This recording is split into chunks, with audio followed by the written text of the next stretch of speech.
하나님 아버지, 하나님께서 우리 아버지 되심이 가장 큰 은혜임을 이 시간 다시 한번 고백합니다.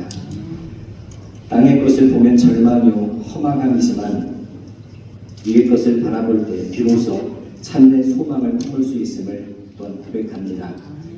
한순간이라도 요한한 세상에 사로잡혀 허무함에 빠지지 않게 하시고 우리의 참된 위로자 되시는 하나님만 더 붙들 수 있는 굳건한 믿음을 허락하여 주옵소서. 이 시간 주시는 말씀을 통해 영원한 소망을 붙들길 간절히 소망합니다. 감사드리며 예수님의 이름으로 간절히 기도드립니다. 아멘. 여러분이 허락하시면 아까 찬양 중에 고백했던 이제 내가 살아가 한번 고백하고 말씀 전했으면 좋겠습니다.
설교가 끝난 다음에 이 찬양을 다시 한번 고백할 때 지금과 한번 비교해 봤으면 좋겠습니다.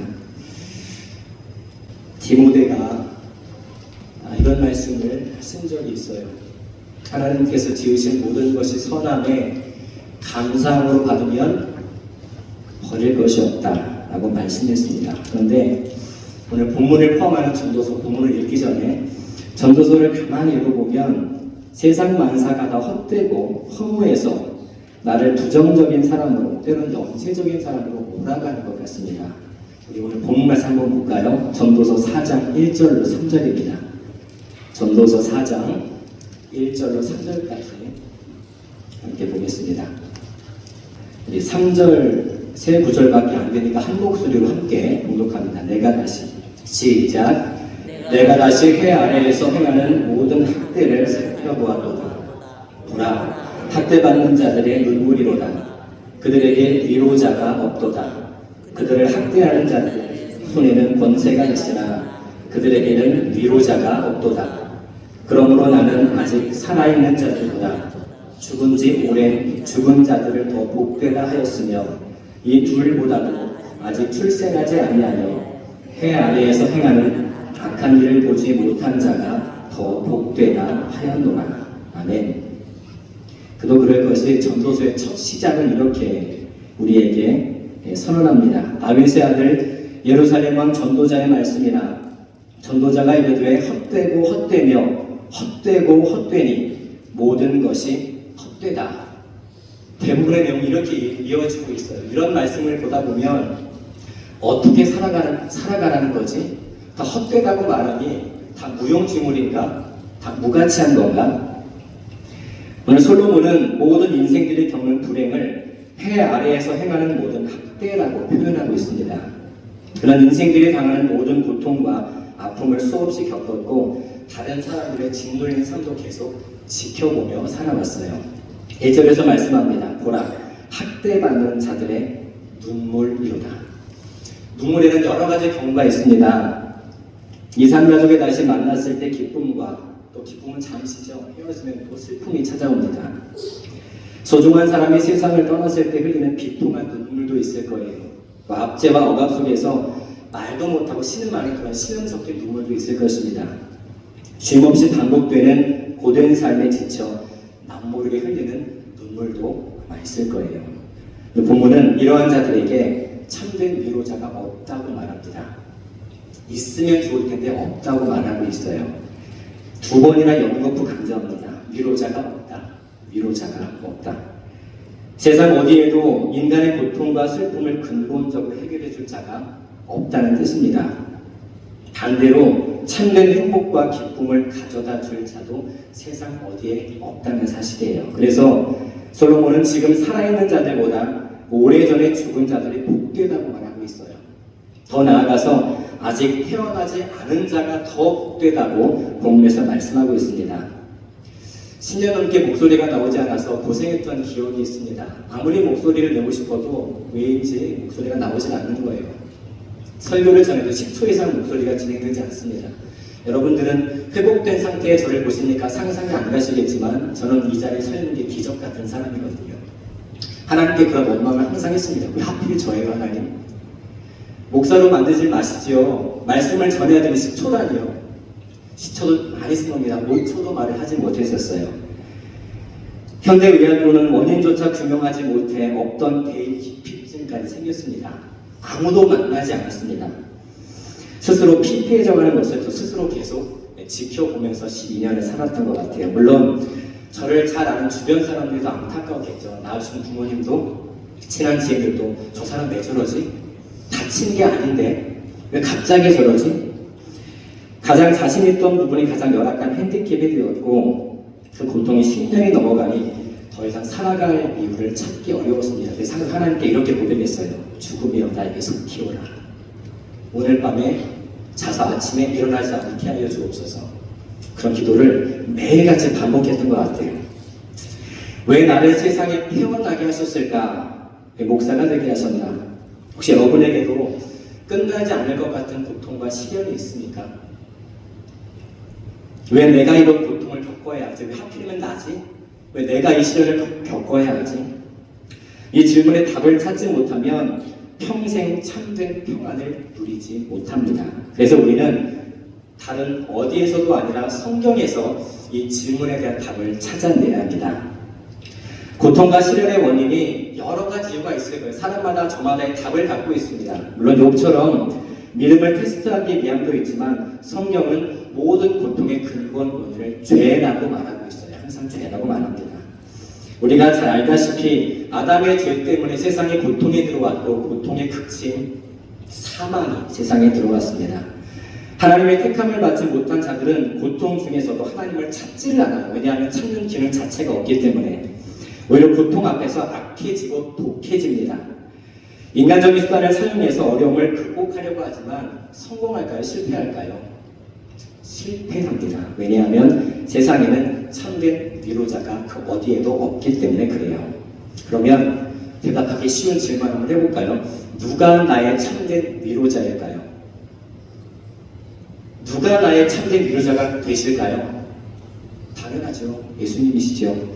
고린도서 1장 3절 4절에 보면 찬송하리로다 그는 우리 주 예수 그리스도의 하나님이시요 자기의 아버지시요 모든 위로의 하나님이시며 우리의 모든 환난 중에서 우리를 위로하사 우리로 하여금 하나님께 받는 위로로서 모든 환난 중에 있는 자들을 능히 위로하신다라고 말씀합니다.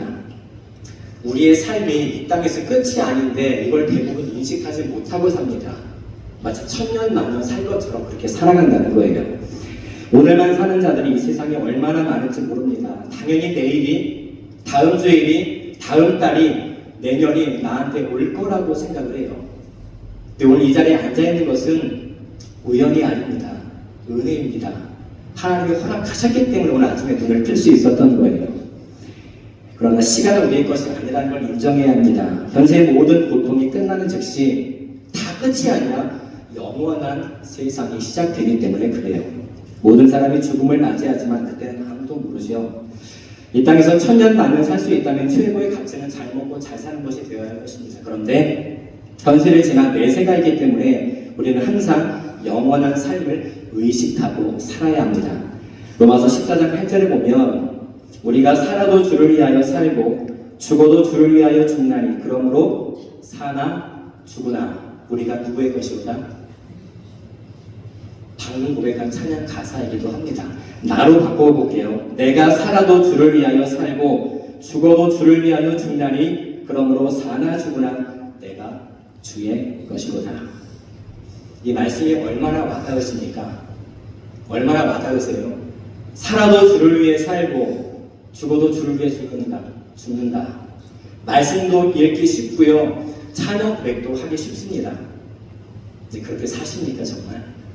주를 위해 살고 계세요? 네, 그런 것 같아요. 그 뒤에 말씀, 주를 위해 죽을 수 있습니까? 우리는 말씀을 읽을 때에도 대수롭지 않게 읽을 때가 많습니다. 이따 설교 후에 똑같은 찬양을 다시 한번 고백할 텐데 얼마나 대수롭지 않게 고백하는지 몰라요. 삶은 안 그런데 찬양을 쉽게 고백합니다. 이 모순을 어떻게 해석해야 될까요? 우리 다시 한번 돌아볼 필요가 있습니다.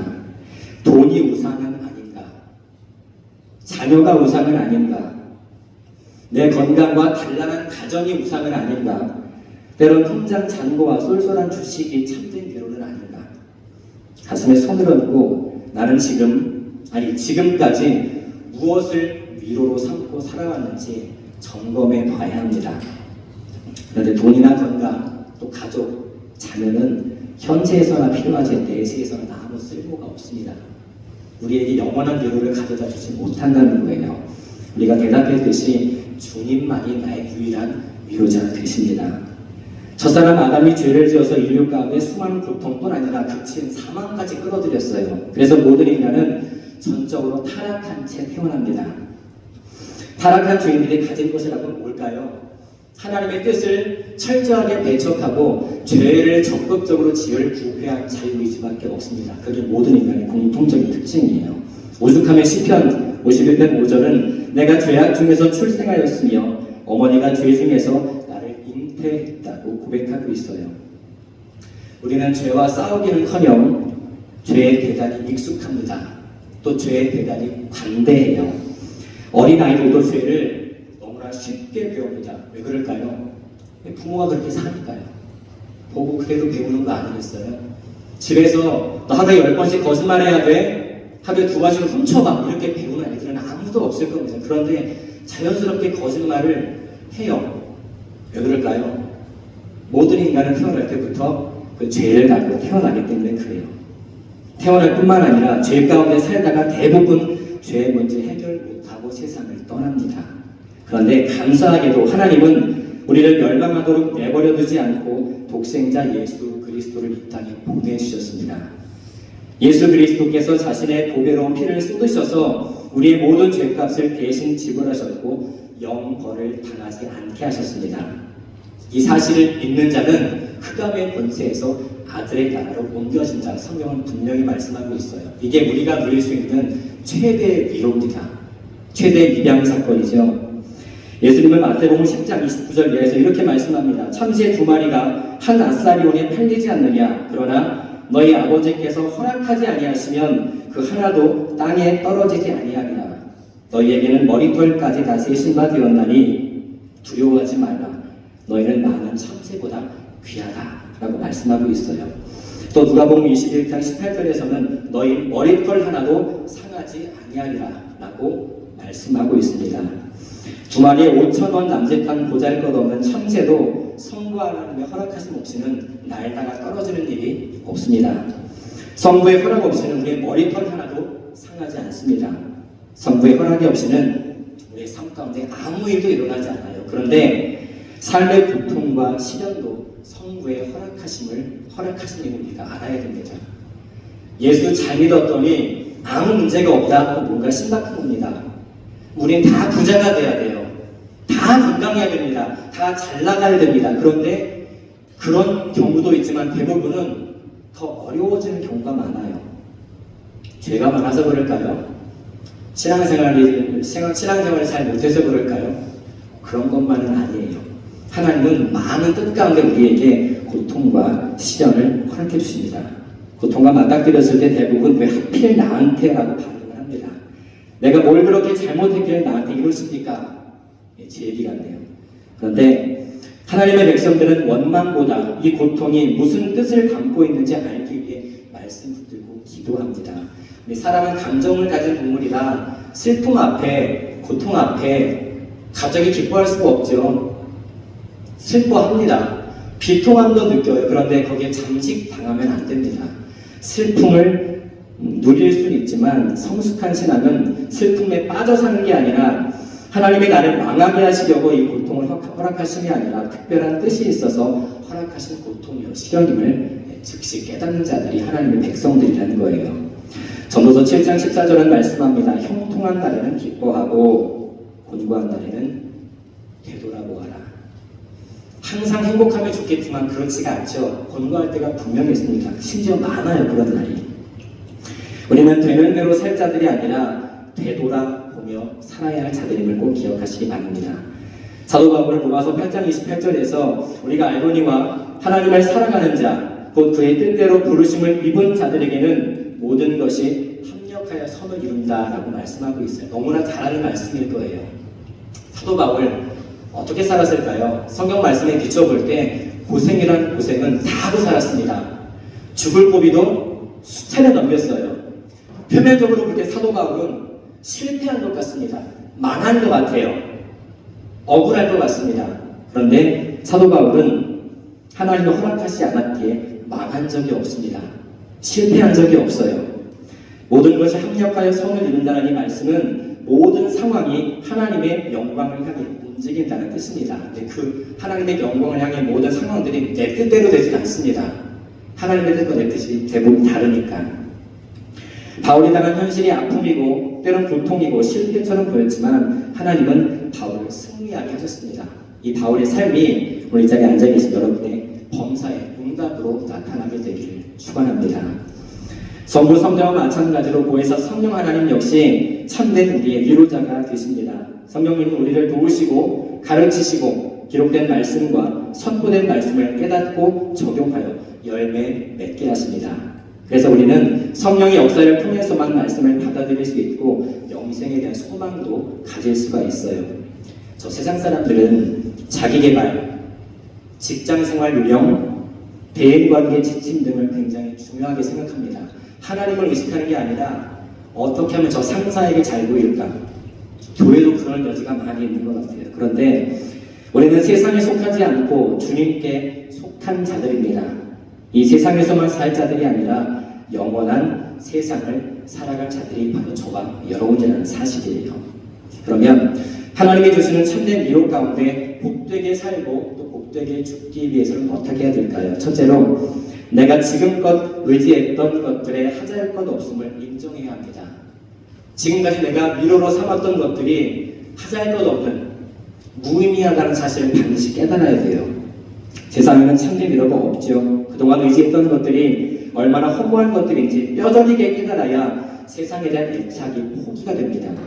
솔로몬이 모든 것이 헛되다고 5번이나 간절히 오는 단지 세상이 불필요하다 이런 말을 하는 게 아닙니다. 참된 것은 다 위에 있다는 소리예요. 위의 것이 영원하다는 소리입니다. 항상 세상의 것들은 하자할 것 없음을 인정하고 위의 것을 사모하시기 바랍니다. 두 번째로 모든 죄와 비참함에서 내가 어떻게 구원받을 수 있는지를 다시 한번 우리가 각인시켜야 돼요. 나는 나를 스스로 구원하지 못합니다. 절대 그럴 수가 없어요. 유일한 구원자는 오직 예수 그리스도뿐입니다. 믿음은 들음에서 난다는 말씀을 기억하신다면 생을 마감하기 전까지 말씀이 선포되는 이 시간을 가볍게 여겨서는 안 됩니다. 모든 예배는 묵직하게 받아들여요. 왜냐하면 구원이 하나님의 창조가 일어나는 시간이니까요. 그리스도의 은혜를 우리가 하찮게 여길 수가 없다는 거죠. 세 번째로 내가 은혜로 구원받은 자라면 구원을 주신 하나님께 날마다 감사해야 됩니다. 때론 공적 예배로, 때론 삶의 예배로 하나님께 대한 나의 감사를 적극적으로 표현해야 합니다. 그래서 하나님의 백성들은 기쁨으로 살 수밖에 없어요. 기꺼이 순종합니다. 그리고 열정적일 수밖에 없습니다. 주 안에서 한순간도 헛되이 보내고 싶지 않기 때문에 한 번의 기도도 한 번의 예배도 허투루 보내지가 않습니다. 이 세 가지는 우리가 오늘만 지켜야 될 말씀이 아니라 일생 동안 지켜져야 하는 말씀이에요. 나가는 말입니다. 사도 베드로는 베드로전서 2장 9절 10절에서 그러나 너희는 택하신 족속이요 왕같은 제사장들이요 거룩한 나라요 그의 소유가 백성이니 이는 너희를 어두운 데서 불러내어 그의 기이한 빛에 들어가게 하신 이의 아름다운 덕을 선포하게 하려 하심이라 라고 말씀합니다. 우리는 주님의 보배로운 피를 힘입어서 하나님의 거룩한 백성이요 자녀가 됐습니다. 이 땅만 생각하면서 이 땅만 살다가 주님 손 놓치는 일이 이제는 없어야 됩니다.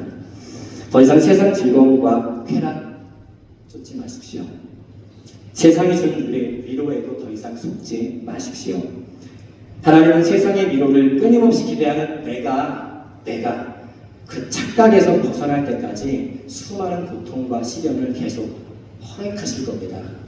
그리스도인들은 고통을 피할 수가 없어요. 그런데 그 고통은 장차 우리에게 주어질 영광과 비교할 수가 없대요. 고통은 피할 것이 아니라 온몸으로 받아내는 겁니다. 하나님을 묵상하기 위해서. 혹시 지금 시련 가운데 계십니까? 아니면 영원히 끝날 것 같지 않은 고통의 터널을 지나고 계십니까? 마치 학대같이 느껴지는 지금의 고통과 시련이 있다면 고통과 시련으로만 보지 마시고 덧없는 세상 미련 버리라는 하나님의 사인으로 받고 영원한 천국성을 회복하는 기회로 잡으시기를 주님의 이름으로 간절히 축원합니다. 네, 이제 내가 살아도 다시 한번 우리 고백합니다.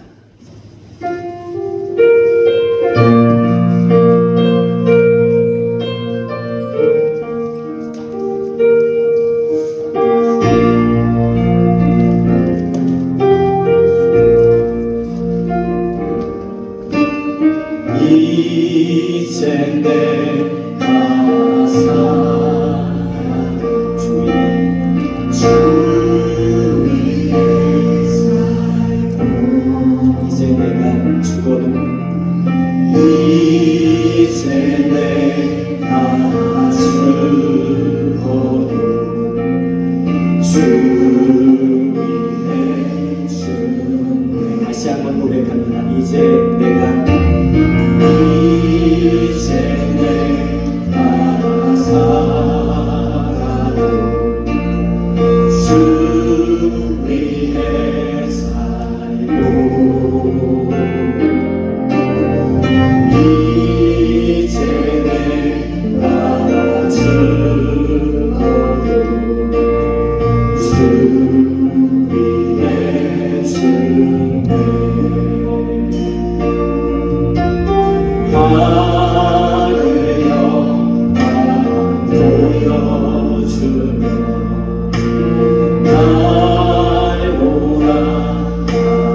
아멘.